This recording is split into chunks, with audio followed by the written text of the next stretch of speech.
How's it going, guys? Winner Kills here, and welcome to round 3 of this week's feature matches. Here we've got Prank Kids versus Mekk-Knights on the left, piloted by yours truly. And speaking of Mekk-Knights, I'm going to be working on the Mekk-Knight guide very, very soon, but it is going to take some time to get it out because the guide videos, as you saw with the speed ride one, very, very time consuming, as there is so much content to put within that guide video to really cover all the bases and cover them well. So just know that it is something I am going to be working on in the near future. So look forward to that. And if this match looks a little familiar, it might have been covered in brief detail, and I think maybe episode 3 of One Deck 1 Month for Mekk-Knights. So check that out if you haven't already.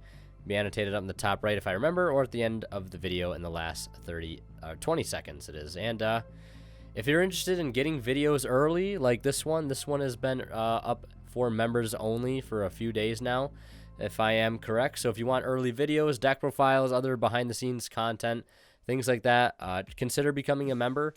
You guys get some awesome exclusive perks out of it in the process, and you support the channel as well, which is great. So if you want to go the extra mile and support, feel free to click the join button down below for more information, or the link in the description. So Prank Kids receiving a huge buff in Phantom Rage with Prank Kids Meow Mew. That card is literally like it was a perfect missing piece the deck needed. A Link 1, essentially turning every Prank Kid into a starter, an absolutely incredible starter, getting into Meow Mew to be able to summon one from deck, to get into Bow Wow, etc., etc.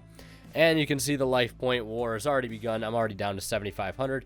Our opponent is up to 9,000. So that makes editing Prank Kids matchups an absolute nightmare. Constant life point changes because of Dropsies and Fansies, or Lampsies, I believe, is the fire one. And then Roxies and Fansies is the other two, the earth and wind, respectively. But yeah, Prank Kids getting a huge buff, and Mekk-Knight's not really getting a huge buff. But no, this format, Mekk-Knights, as I've said, just feels like a very, very rough deck to play because it is a blind going second deck. It does struggle going first, and your opponent is going to make you go first a few times because they know how the Mekk-Knight gimmick works. I've seen it firsthand. I've played into it firsthand. It is just rough, and it's one of those decks that it's just hard to play into boards because your boards can be very fragile. You need a lot of things on field to keep your board presence going. And it can just fall apart very, very easily. But Mekk-Knights is a very strong deck. I just think the format, it's just not the best format for it. But I digress. I won't go into too much detail right now. Impermanence did something that turn, I guess. But either way, we're going to start with Girsu here, which is a fantastic start. You'll love to see it. You really, really do love to see it.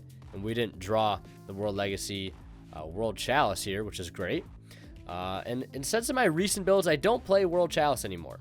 I know some people might ask for Mekk-Knight deck profile. The build that you're seeing me play here, all the way back from November, is not the same build I'm playing now. If I remember, that will also be annotated up in the top right. The deck profile link for Pure Mekk-Knight in December or November of 2020.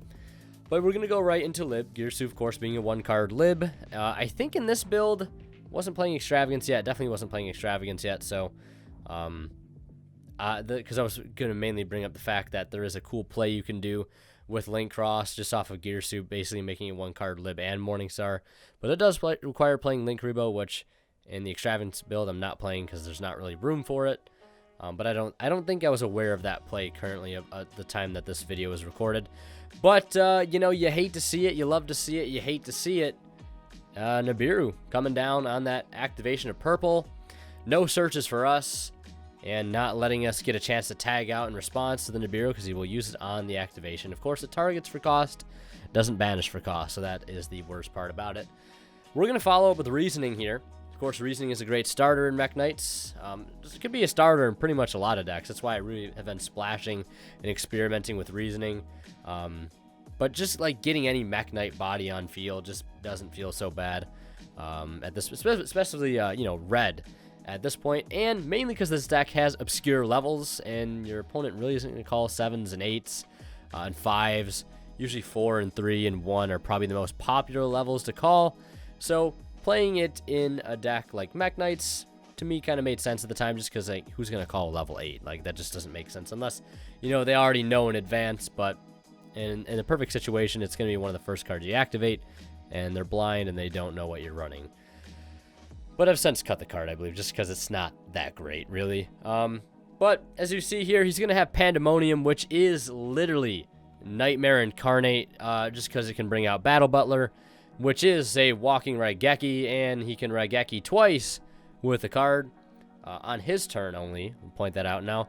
He can do a double Raigeki on his turn with Meow Mew, because that card basically says if I believe one of your Prank Kids fusion monsters would tribute itself or something along the line that, you can just basically banish it from grave instead. So you don't have to tribute your Battle Butler to be able to Raigeki your opponent's field. And then the Link 4, I believe, is a Harpy's Feather Duster.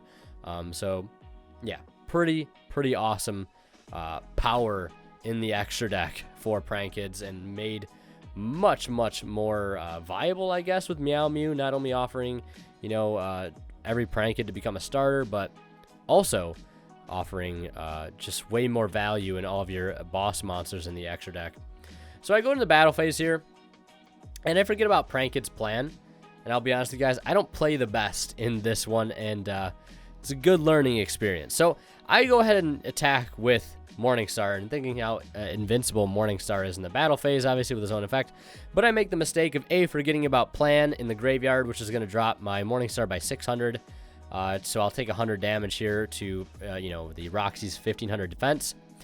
And I should have attacked something in a different column. That way, even if he did use the Plan, I wouldn't take any damage. So that was a mishap on my part there. It is what it is. So I think he's going to battle phase here, or was he attempting to. Wanted to get a read on Morningstar first, and just kind of understanding the fact that if it's not being attacked, you know, in the same column, you're not going to get over it in the battle phase, because I'll take no battle damage. It can't be destroyed by battle. But here you're going to see him banish Meow Mew on his turn, like you're legally supposed to, and that is going to give him, you know, essentially 2 board wipes this turn, which is so nightmarish because of this interaction here. So I chain Secret to the Butler, and then he chains it again. So the way everything would resolve, it would tribute off the field as Chain Link 3. Chain Link 2 Memory would resolve, or Secret would resolve, and then it would negate the first board wipe. So the second board wipe would not be negated, thus allowing for Morningstar to die in this situation, which actually does kind of suck. Now I do have a memory set, and I really should have used it here. I just don't know why I didn't. I think the main reason I didn't was because I was unaware of the fact that Battle Butler was not a hard once per turn. I figured if I would negate the first effect, that would be it. And it really wouldn't be too big of a difference, too big of a deal if but then, you know, he's just tributing it off again to blow up once more. So hindsight is 20/20, and Prank Kids is also just Prank Kids, but I mean, it is just a prank, right? At the end of the day, it's all just a prank. So he'll continue on here. He's going to go for Bow Wow and use all of his things in the graveyard. He's going to try to resolve Bow Wow to get a search, I believe, of a Prank Kid spell or trap. There's the memory. It's going to get activated now. Going to summon out the Indigo from the deck, E-Telly it out. I know a lot of people in the past have been confused at what I've meant by what I mean when I say E-Telly out a card, like emergency teleport. Just, I guess you would say a name for any quick play spell that summons any monster from the deck. It's just how you call like any generic search or a Strato. Some people were confused by that in the past few Mekk-Knight videos, so I apologize for any confusion, but yeah, basically memory, the Mekk-Knight E-Telly, as we all know it to be. But he's going to go into Totally Awesome to make matters worse here, which really sucks. You hate to see it at this current point, not to mention Bow Wow is giving Cock-a-Doodle-Doo, I think, an extra 1,000 attack point. Gives any Prank Kids monster points to 1,000 attack. I'm going to try to fire off purple, expecting to bait out the Toad, but I bait out an Ash, so that sucks because Toad's still on the board. And he'll get in for 2,000 here to his 10,000, because why not, right? This deck in time is also a nightmare just because how often life points are constantly changing from fansies or lampsies and dropsies. It is just absolutely absurd. He's going to place over place. Get a search. And Prankid's Prank, also end phase, I believe has a nice effect where you can like recycle 3 to draw. So many good cards here. And it looks like he'll add a copy of the Lampsies here, if I'm not mistaken. Just a PSA, when I do watch these videos back for commentary, I do have to watch it back in 1/8 quality. So it looks very pixelated. But that's so I have a smooth playback, because this is in 4K and my computer is not the best in the world. So if I don't know what a certain card is offhand, that might be why. But usually I think I get it pretty right. And then I think he's going to go into Meow Mew here. And end phase, we're going to see the Prankid's Prank. Go ahead and shuffle back through the token generator. Doing more than just being a token generator, offering to be a pot of avarice essentially at every end phase, which is kind of absurd. I'm going to go ahead and fire off a Dark Ruler, which is pretty nice. He was thinking about possibly having a response here. And I think that set card is Pandemonium, which I think obviously, as we all might expect, activating the Pandemonium in response to the Dark Ruler is probably not the best idea. Because whatever fusion he summons out, of course, will get slapped in the face with that Dark Ruler no more, that big blue beam right to the face. So probably best to just hold on to that. But importantly for me, the Toad is off, and I have to turn it off because I need this World Legacy World Chalice to resolve, because I'm in a pretty desperate position here. Got to go ahead and fish out that World Legacy Memory, and luckily that fires off for purple, and luckily purple fires off here as well. Now I've got a big juicy 2-card column here, which is so good, but these links, they contribute themselves, specifically Bow Wow. But that doesn't even matter because he's got Pandemonium anyways, which is going to allow him to fusion out for the Weather Washer. And that's also going to trigger the other effect of Place to boost all monsters he controls by 500.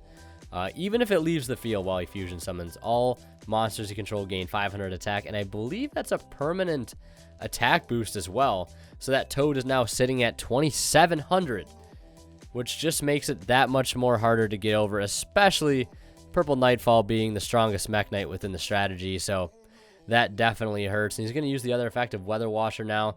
During the opponent's turn quick effect, you contribute this card, then target 2 Prankids, non-fusion monsters with different names in your graveyard as cost, special summon them. They cannot be destroyed by battle this turn. So he gets those cards out of the grave for free, especially when you're bringing out just Link 2s like that. That's pretty darn good. But unfortunately, that will do it for my turn. And with only 4,400 life points left here, as you can see, I'm in a pretty bad spot. This totally awesome, as we said earlier, is actually at 2,700. So it should technically be game here. But I think both of us forgot about the 500 attack boost that the Toad had. So for the sake of this video, even though I technically should have lost this game right here, I'm still at 200 life points because both of us in the actual game state did forget that Toad was boosted. So I technically, you know, the 40 or the 4,200 damage that I did take should have been 47. But we did, I went back and checked the original footage. We did calculate it as 42, so it won't make ultimately too big of a difference here, though, because he has another Pandemonium, and that's just going to spell game right there. If you're interested in picking up some high-quality TCG gear and accessories, consider checking out ImperiumDuelist.com at the link below. Feel free to use my discount code WinnerKills10 off at checkout to get 10% off your entire order and support the channel in the process. Alright, so we are into Game 2 here after a very, very rough Game 1 for Mekk-Knights, might I add. Always have a very hard time against Prankids regardless. I don't know, it's just a personal debuff I have. I'm just weak to Prankids, I guess. But one thing I want to mention here as we get started in Game 2, as I have a very, very underwhelming turn 1 of not doing anything, you know, the classic Mekk-Knight curse. I do want to mention that if you guys are shopping on either drawphase.com or tcgplayer.com, you can use my affiliate links, which can be found in the description below for both sites respectively. And if you shop and check out using those links, I will receive a small bit of the revenue from your purchase, and believe me, it does go a long way to help out the channel, you know, for cards that you'd already be picking up anyways. So great way to support the channel by using those affiliate links. But as you can see, very, very, very rough turn. Very rough game one and, of course, rough turn one. I did have an impermanence in my hand. I was debating on setting it, but I just never did set it because I figured why risk losing it to like a rogue cosmic cyclone or something like that. So obviously just deciding to hold it. I find that to be like the best case scenario, unless I'm playing like against a back row heavy deck. Setting the impermanence never really makes any sense unless you're trying to maybe turn off a key back row that's going to activate or something like that. So deciding to hold the impermanence in hand just to be able to turn off one of his monsters, which, just like we saw in game one, really doesn't make too big a difference. There's like really nothing super good that you can save the imperm for, and like you could argue, oh, just save it for Butler, but like they're gonna summon Butler to their field while you've already committed. That's why in some cases I just like Chalice better, because sometimes a lot of these problematic cards that these decks are going to be putting out, they're putting out during like the middle of your turn, and you can't really do anything about it. Impermanence just kind of sits there and looks at you weird. Of course, unless, you know, you're going into a board, it's a great card to have, obviously, and, you know, being able to prevent boards from being made, of course. You know, they both have their pros and cons for sure, but that is the one nice thing I always like about Chalice, is the fact that it is very, very versatile. So that does it for his turn. Luckily for me, he forgets to attack, which isn't surprising because I don't know how many times I've accidentally forgotten to attack too when my opponent basically just passes their first turn. You feel like you're the one that's going first. It's happened to me more times than I'd like to admit to, but it happens. So I set a card here and attempt to summon the purple out, and he tags for the link effect to go ahead and recycle. It's going to add back the Fansies and recycle, I believe, the Bow Wow or the Cock-a-doodle-doo, one of the two, back to the extra deck. And on the resolution of purple, of course, Droll and Lockbird to make matters worse. And also, to make matters even worse, sending Girsu off of Girsu. You know, you hate to see it, really. But I'm still able to fire off the token effect, so that isn't so terrible. But the one thing that does suck is that I am not able to get instant lib access, which is horrible. And this is also, I think, when I wasn't playing World Legacy World Armor. I think I might have been just playing World Legacy World Chalice. But, man, there were so many times that I can look back now when I was playing it versus when I wasn't, and I just missed the card every time I took it out of the deck, because it helps accelerate your plays so much by being able to send it off Girsu, revive it off of your lib play, get a body on board, plus a search of any World Legacy card that you can just add to your hand immediately to be able to use. Unlike lib, you know, it gets you a card, but if it's memory, it has to stay set that turn, and it can slow you down quite a bit. I summon Red Moon here, get Galatea on board. It's a pretty good play here. Galatea has been very, very clutch in Mekk-Knight. I think it's a mainstay now in my new build. I think playing 2 copies of it alongside 2 copies of Dingirsu for the Extravagance lineup. But, you know, before I'm able to get into Dingirsu, which would have been a huge help against, you know, Battle Butler. And my opponent does hot cheat here by using Meow Mew on my turn. You can only use it on your turn. I didn't know at the time the card had literally just came out. And I was aware of it's allowed you to Raigeki twice, but wasn't fully aware of the fact that it had that condition on it, you know, where you can only use that graveyard effect in Meow Mew during your turn. So that's on both of us. It is what it is. This game, already game one, as you can see, really hasn't gone too much in my favor. You can see the World Legacy World Chalice is in my hand, actually. God, you hate to see it, but I mean, I've said that 1,000 times this game. It's just been nothing but bad luck here. So I got to summon the yellow. Hope that 2,800 defense is going to be enough. And we're going to hand it over to him, where he's going to link into the Doodoo-Doodle-Doo. I always want to call it the Cock-a-doodle-doo, but it's just the Doodoo-Doodle-Doo, which is very, very weird. And more Pranked shenanigans, as you might expect. Summoning out the Dropsies. And just recurring tons of advantage here. Summoning out the Fansies and the Roxies. Getting a search in the process here of, I believe, Prank. Adding that to the hand off of that link to summon. Which is, I think, the card that I tried to imperm every game. and it just literally did not matter. My main reasoning and philosophy behind it was just trying to stop him from getting access to Pandemonium, because every time Pandemonium resolves, it's like you're just in for a bad time. This big old Battle Butler's coming out, and he's just going to start just absolutely just ruining your day in every sense of the imagination. But he's going to link in a Nightmare Unicorn. He's going to bait out, importantly here, the secret, or the memory. I get a mix up. It's the secret. My bad. And that's important because that's just going to allow Access Code Talker to freely resolve. Especially since I'm sitting at 7K. That's going to do it. Prank Kid's taking a 2-0 win. I don't like Prank Kids. I really don't. But now after watching this over, I feel much more confident because I actually know what a lot of the cards do now. Before, you could ask me what each of the little Prank Kids did, and I literally couldn't tell you to save my life, but now I definitely can. So, just got to learn the matchup better.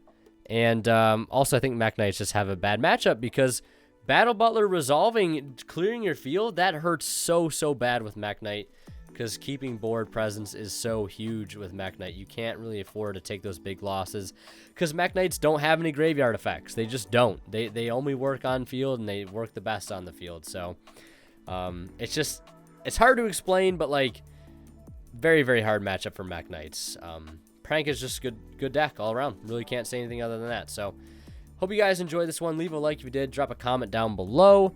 And also consider subscribing if you haven't already. We are on our way to 20,000 subscribers. Hopefully we can hit before the end of the year. I don't know. It's December 10th as I'm recording this, and maybe we can do it. So definitely smash the subscribe button, as they say. Share this video with a friend. And yeah, as always, guys, Winner Kill signing out. We'll see you in the next one. And of course, as always, a huge shout out to all of our members here on YouTube. And a special thanks goes out to our Divine level channel members here, Academic Thick, Zors, and Cadillacs84. Thank you guys so much for your continued, very generous support of the channel.